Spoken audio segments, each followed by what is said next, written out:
Sisira hospital వారి సహకారంతో ఉచిత cancer screening testing centre Sadashivpet పట్టణంలోని స్థానిక సామాజిక ఆరోగ్య కేంద్రంలో ఏర్పాటు చేశారు. ఈ కార్యక్రమంలో డాక్టర్ సింధు మాధవనేని వచ్చిన మహిళలకు ఉచిత స్క్రీనింగ్ మరియు వారికి కావాల్సిన సూచనలు ఇస్తూ ఉదయం 9 గంటల నుంచి మధ్యాహ్నం 3 గంటల వరకు నిర్వహించారు. ఈ కార్యక్రమాన్ని మెదక్ పార్లమెంట్ సభ్యులు రఘునందనరావు ప్రారంభించడం జరిగింది. ఈ సందర్భంగా ఆరోగ్య కేంద్రాన్ని పరిశీలించి ఆరోగ్య కేంద్రానికి కావాల్సిన వంటశాల మరియు గోదాముల గురించి ఎంపీ నిధుల ద్వారా ఏర్పాటు చేస్తామని, అలాగే ఆరోగ్య కేంద్రంలో వైద్యుల వివరాలు తెలుసుకుని విధుల నిర్వహణ వివరాలు తెలుసుకున్నారు. ఈ కార్యక్రమంలో జిల్లా ప్రధాన కార్యదర్శి బోదెల మాణిక్రావు, రాష్ట్ర కార్యవర్గ సభ్యుడు కోబూరు సంగమేశ్వర్, పట్టణ మాజీ అధ్యక్షుడు కె శ్రీనివాస్, మండల అధ్యక్షులు బోదెల రాజేశ్వరి, కర్ణ ఆదిత్య, పట్టణ మండల ప్రధాన కార్యదర్శులు ఉషన్నగారి శ్రీశైలం, కావలి అనిత, నామ హరీష్, ముక్కిస భరత్, పట్టణ కిసాన్ మోర్చా అధ్యక్షులు గోరెల్లా శివలింగం, సీనియర్ నాయకులు తోట చంద్రశేఖర్, శ్రీకాంత్ రాజు, శ్రీశైలం యాదవ్, గణపురం చంద్రశేఖర్, నాయకులు కార్యకర్తలు పాల్గొన్నారు.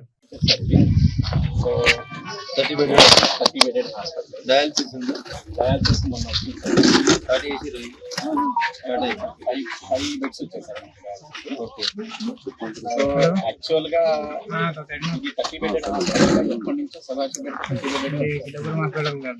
అన్ని ఉన్న అంటే ఇప్పుడు చిన్న చిన్న ఊర్లో కూడా ఇప్పుడు 50 బెడ్స్ అయ్యాయి, 100 బెడ్స్ అయ్యాయి. ఇంత పెద్ద మున్సిపాలిటీకి ఇది స్టిల్ ఇంకా 30 బెడెడ్ గానే ఉంది. ప్రాబ్లం ఏంటి?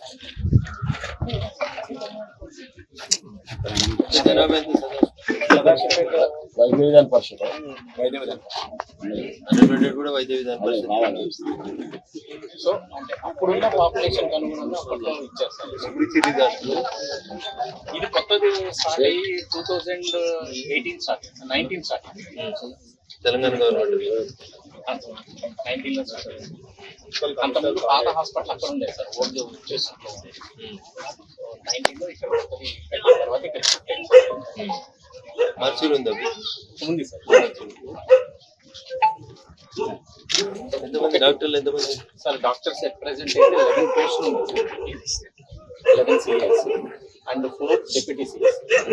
సో 11 సిఎస్ ఉన్నాను. ఎట్ ప్రెసెంట్ ఫీల్డ్ వచ్చేసరికి మనకి మొన్నటిదాకా 3-4 ఉన్నాయి. ఇద్దరు రీడిప్లాయ్మెంట్ టోటల్ గా ఇప్పుడు సిఎస్ 7 పోస్టులు పెట్టారు. రవి డైరీ తీసుకో మా కార్లు. రవి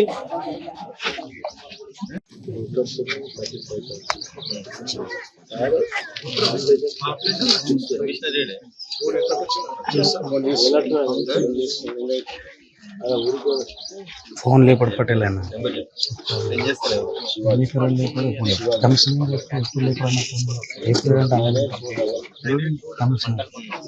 ఎప్పుడని చెప్పు, లేకుండా మీది కూడా ఎప్పుడు మా ఊరికి ఎప్పుడు అన్నాడు కమిషన్. నువ్వు 100 సార్లు చెప్పి ఫోన్ లేపడు.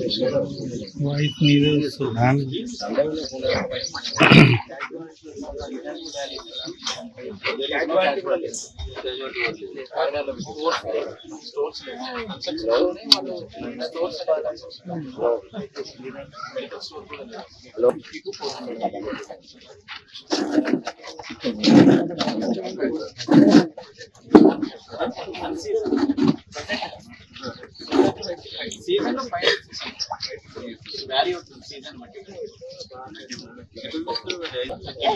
బెడ్స్ అని బిల్డింగ్ చెప్పొచ్చు సార్. బిల్డింగే కావాలి sir.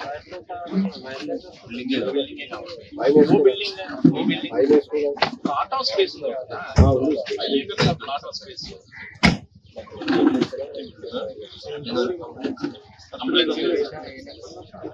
Long pending.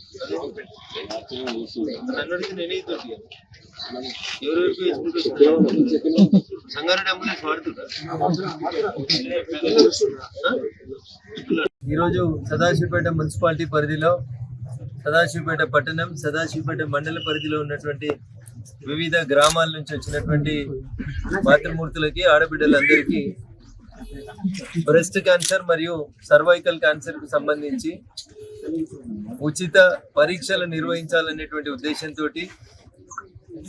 Medak parliament సభ్యుడిగా నన్ను గెలిపించినటువంటి ప్రజలకి వైద్యం కాస్ట్లీ అయిపోతున్నటువంటి ప్రస్తుత రోజులలో ఆడబిడ్డలు సఫర్ కావద్దనేటువంటి ఒక ఉద్దేశంతో నాకు క్యాన్సర్ ఉందా తెలుసుకోలేనటువంటి పరిస్థితులలో గ్రామీణ ప్రాంతాల్లో ఉన్నటువంటి మహిళలు ఇబ్బంది పడుతున్నారు. కాబట్టి ఈ క్యాంపుని మెదక్ పార్లమెంట్ పరిధిలో అన్ని మండలాలు, అన్ని మున్సిపాలిటీలలో నిర్వహిస్తూ వస్తా ఉన్నాం. మొదట్లో కొంచెం పరీక్షలు చేసుకోవడానికి ప్రజలు భయపెట్టినారు. క్యాన్సర్ ఉందని తెలిస్తే ఎట్లా, శిక్ష రేపు చికిత్స ఎవరు చేస్తారు, ఒకవేళ ఐడెంటిఫై అయిన తర్వాత మా పరిస్థితి ఏందని రకరకాలైనటువంటి అవస్థల్ని పడుతూ ప్రజలు అనుమానాలు పడుతున్న పరిస్థితి నుంచి రామాయంపేట, దుబ్బాక ఆ పరిసర ప్రాంతాల్లో చేసినప్పుడు ఎవరికైతే బ్రెస్ట్ క్యాన్సర్ లేదా సర్వైకల్ క్యాన్సర్ ఐడెంటిఫై అయిందో వాళ్ళందరికీ ఆరోగ్యశ్రీ కింద హైదరాబాద్కి తీసుకెళ్లి ఉచితంగా సర్జరీలు కూడా సక్సెస్ఫుల్ గా నా కూతురు నిర్వహిస్తున్నటువంటి ఆసుపత్రి లోపల చేసిన తర్వాత ప్రజలలో కొంచెం విశ్వాసం వచ్చింది. వాళ్ళు మాట్లాడి మాకు ₹1 ఖర్చు లేకుండా ఉచితంగా ఆపరేషన్లు కూడా చేస్తున్నారు అనేటువంటి విశ్వాసాన్ని ప్రజల్లో కల్పించినప్పుడు ప్రజలు స్వచ్ఛందంగా ముందుకు వస్తా ఉన్నారు. ఆ రకంగా దాంట్లో భాగంగా ఈరోజు సదాశివపేట కమ్యూనిటీ హెల్త్ సెంటర్ లో ఈ క్యాంపు నిర్వహించడం జరుగుతూ ఉంది. మాతృమూర్తులకి, ఆడబిడ్డలకి నేను సవినయంగా చేసేటువంటి అప్పీల్ ఏంటంటే, ఏ స్టిచ్ ఇన్ టైమ్ సేవ్స్ 9.